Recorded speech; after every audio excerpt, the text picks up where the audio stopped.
The funeral flowers arrived on a Tuesday. The problem was, I wasn't dead. A delivery driver knocked on my door just after lunch carrying 3 enormous white arrangements: lilies, roses, funeral ribbons, the kind people send when somebody important dies. I thought he'd made a mistake. Then I read the card. My hands went cold. "Forever grateful for the life you shared with us. Rest peacefully." My name, my address, my house. The driver frowned. "Mr. Nolan? Yes, then these are yours." I stared at the flowers. Who sent them? He checked his tablet. Anonymous. I should have thrown them away. Instead, I carried them inside. Something felt wrong, not dangerous. Planned, like walking into a room and realizing someone moved all the furniture while you were asleep. My name is Russell Nolan, 67 years old, owner of Nolan Industrial Recycling. Not glamorous, not famous, but profitable enough that people stopped asking how much money I had years ago. I've been married to Celeste for 12 years.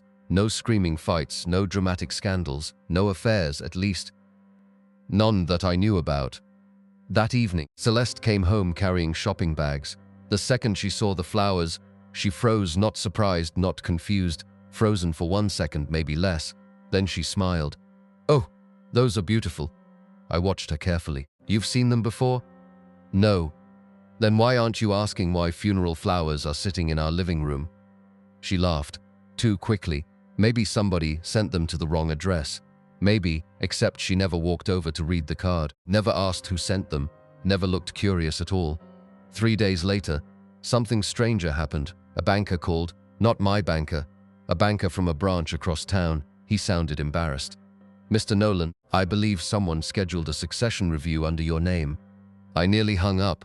"What? A succession review? For estate transition? I didn't request one." Silence. Then the banker said something that made my stomach tighten. "Your wife attended the appointment." I drove there immediately. The manager greeted me personally, apologized, then showed me the visitor log.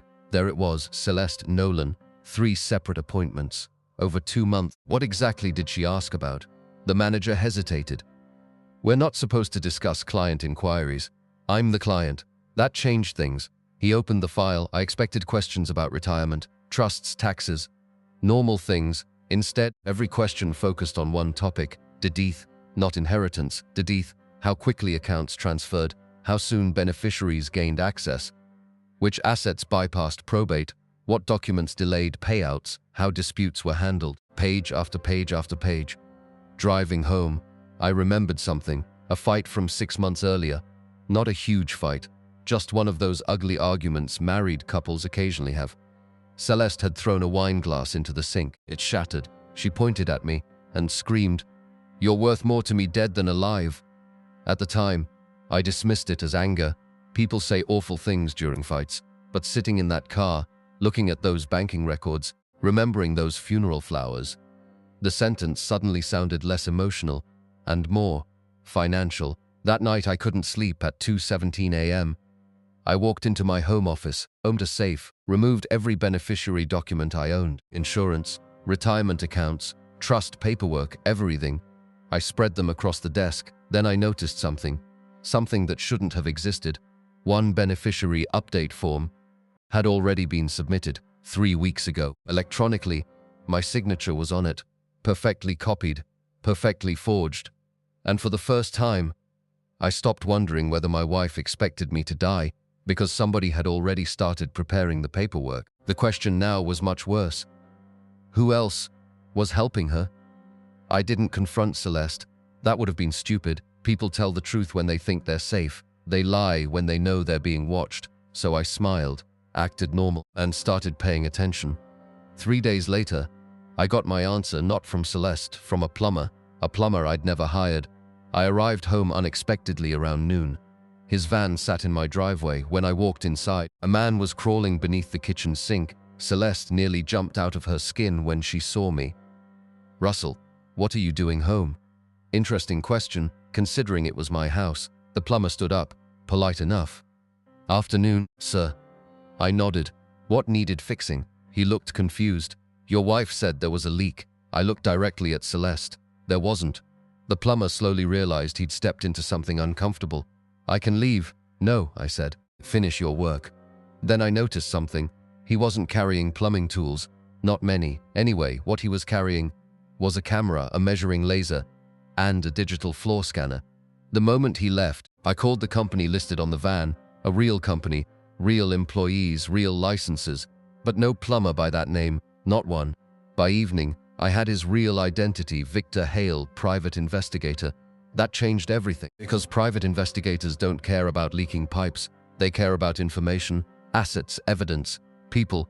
The next morning, I hired one of my own, not a cheap one. The kind former federal agencies quietly recommend when rich people discover they're in trouble. Her name was Naomi Cross. She charged a ridiculous amount of money, which immediately made me trust her. She listened for 20 minutes. No interruptions, no dramatic reactions. When I finished, she asked one question. How much money are we talking about? I told her. She leaned back, then nodded slowly. Okay, that wasn't the response I expected. Okay? Yes. What does that mean? It means if someone is planning something, the amount is large enough that they'll eventually make a mistake. 5 days later, Naomi called, not excited, not alarmed, which somehow worried me more. Can you meet me? Why? Because you're not going to believe this over the phone. We met at a marina 20 miles away, a place I'd never visited. Naomi handed me photographs. The first picture showed Celeste. The second picture showed a man. The third picture showed them together, holding hands, loving kisses. I stared at the photos, oddly. The affair didn't hurt as much as I expected. Maybe because by then, something bigger already felt wrong. Who is he? Naomi opened a file. Derek Vaughan, occupation, former insurance claims investigator. My stomach tightened immediately. Former, not current former, meaning he knew exactly how large claims worked, exactly how payouts happened, exactly how investigations were conducted. Then Naomi slid one final photograph across the table. This one changed everything, not because it showed Celeste or Derek, because it showed where they were meeting, a small office building, nothing special, except for the sign, Vaughan Estate Transition Consultants. I laughed, actually laughed. Naomi looked confused. What's funny? They aren't even hiding it anymore, because suddenly every piece fit together. Funeral flowers, beneficiary forms, estate meetings, forged signatures, private investigators, insurance expertise. Someone wasn't planning a future with me, they were planning a future after me. Then Naomi handed me the final report, and for the first time, my laughter disappeared, because Derek Vaughan wasn't Celeste's first partner. There had been another husband before me, wealthy, retired, dead 2 years after marriage. Officially, a boating accident, and another 5 years before that. Officially, a fall down a staircase. Both men had changed beneficiary forms shortly before dying. Both deaths were ruled accidental. Both estates transferred smoothly. Both investigations closed. I looked at Naomi. Neither of us spoke for several seconds. Finally, I asked, "Do you think she killed them?" Naomi answered carefully, "I think your wife has a habit of becoming financially secure after funerals." Then she pointed toward the forged signature report. "And I think you're next." I didn't go to the police, not yet, because suspicion isn't evidence, and dead men don't testify. If Celeste and Derek were planning something, I needed them to believe I was still walking willingly toward it. So I became the easiest target they'd ever seen. I started talking about my health, not publicly, just enough. A little fatigue here, a little dizziness there, nothing dramatic, just enough to make a future obituary sound believable. Celeste practically glowed. Not immediately, that would have been obvious, but every time I mentioned a doctor's appointment, her mood improved. Every time I mentioned feeling tired, she became strangely attentive. Soap appeared, vitamin supplements appeared, freshly prepared meals appeared. The most caring wife in the world, at least on the surface. Meanwhile, Naomi kept digging, and eventually she found the thing we'd both been searching for, a witness, not to murder, to preparation. A former assistant who had worked for Derek Vaughan years earlier. She agreed to meet us at a diner 2 counties away. She arrived nervous, terrified, actually, the kind of fear people carry when they've convinced themselves silence is safer than truth. She stirred her coffee for almost 10 minutes before speaking, then finally said, "They called them transition clients." Naomi frowned. "What does that mean?" The woman laughed bitterly. It means people with money, older people, people whose deaths would create opportunities. My stomach turned, the woman continued. Derek never talked about killing anyone. He talked about timing, paperwork, beneficiaries, estate positioning. He always said. She stopped, then repeated the sentence exactly. By the time a person dies, the money should already know where it's going. Naomi looked at me. Neither of us liked what we were hearing. Then the assistant said something worse, something that made the entire room feel colder. There was a phrase. What phrase? She looked directly at me. Derek called it the harvest file. What file? The file created for a target. Medical records, insurance coverage, family conflicts, assets, schedules, travel habits, everything, every potential weakness, every opportunity. Naomi slowly slid a photograph across the table. A recent picture of me. The assistant's face immediately lost color. Oh my God, what? That's him. That's whose file I saw. For a moment, nobody moved, nobody breathed, because suddenly this wasn't theory anymore. It was real. Someone had built an entire operation around my death. That evening, I returned home and found Celeste sitting in the backyard beside the pool, wine glass in hand, watching the sunset, beautiful, calm, almost peaceful. She smiled when she saw me. Long day? Very. She patted the chair beside her. Come sit. I did for nearly 15 minutes. We talked about nothing. Weather, neighbors, vacation plans, normal married couple nonsense. Then she asked a question, a very specific question. Have you updated your beneficiary forms lately? I nearly laughed. The timing was almost insulting. Why? No reason. I was just curious. Curious, the woman who had attended secret estate meetings. Curious, the woman connected to forged signatures. Curious, the woman sleeping with an insurance specialist who maintained harvest files. I smiled. Actually, I updated everything yesterday. Her eyes lit up before she could stop herself just for a second, but I saw it. What changed? I leaned back. Oh, everything. Now she looked interested. Really interested. The kind of interested people become when they think a lottery ticket might be winning.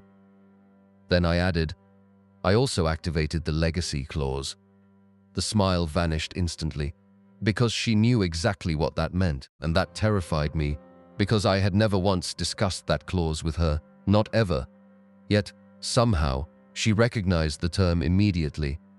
For the first time since this nightmare began, I watched genuine panic enter her face.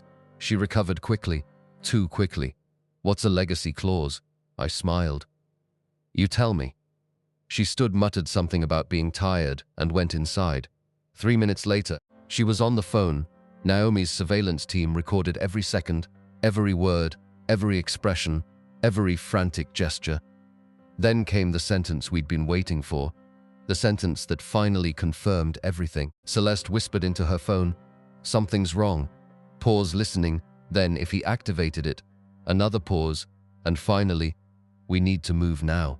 At that exact moment, for the first time, I stopped thinking about changing beneficiary forms because it became painfully clear.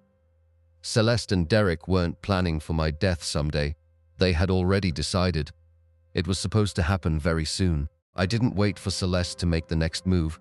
I made mine first, not by calling the police, not by filing for divorce, not by confronting her. I invited her to dinner. A private dinner at the old Nolan foundry. The first building I'd ever owned, the place where everything started. Most people thought it had been abandoned years ago. It hadn't. I kept it exactly as it was. Brick walls, steel beams. Original machinery. 40 years of history frozen in time. Celeste arrived wearing a black dress. Elegant, confident, trying very hard to look relaxed. Derek arrived 10 minutes later, because I invited him too. That was when her confidence cracked. Russell, what is this? You know Derek? I smiled. Quite well. Derek didn't sit down, smart man. For the first time, he looked nervous. The long dining table sat beneath a giant steel crane. 30 chairs. Only 3 occupied, mine, Celeste's, Derek's. At the far end of the room, a large projector screen hung against the wall. Neither of them noticed it at first. I poured myself a drink.